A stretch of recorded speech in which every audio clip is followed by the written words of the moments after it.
Hello, എന്താണെന്ന് പുതിയ സാധനമൊക്കെ ആയിട്ട് ഇറങ്ങിയിട്ടുണ്ടല്ലോ? ലുലുവിലേക്ക് നമ്മൾ പോയിട്ട് ഞാൻ കുറേ ദിവസമായിട്ട് ഞാൻ റീലും ഒക്കെ കണ്ടുകൊണ്ടിരിക്കാം. അപ്പൊ തൊട്ട് എനിക്ക് തോന്നിയതാണ് ചീസ് കേക്ക് കഴിക്കണം എന്നൊരാഗ്രഹം. അപ്പൊ ഞാൻ നോക്കുമ്പോണ്ടടാ അവിടെ ജാപ്പനീസ് ചീസ് കേക്ക് ഇത് സംഭവം കേട്ടാ. അപ്പൊ നമുക്ക് നോക്കിയാലോ. ഇങ്ങോട്ടേക്ക് എന്താ പൊന്നേ, തിരിഞ്ഞു പോയോ തല? ഇല്ല, ഇത് ഫുൾ ചീസാണ്. ഇതിൽ ഇങ്ങോട്ടേക്ക് എടുക്കണം. ഇവിടെയല്ലേ തുറക്കാൻ പറ്റത്തില്ല.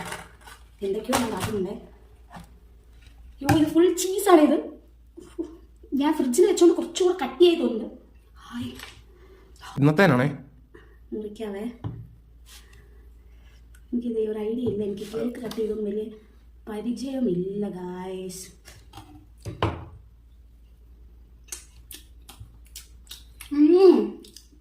ചീസ് ലവേഴ്സിനൊക്കെ ഭയങ്കരമായിട്ട് ഇഷ്ടപ്പെടും. ഞാൻ പക്ഷെ ഫ്ലഫി ആയിട്ടുള്ളതാണ് ഉദ്ദേശിച്ചത്. പക്ഷെ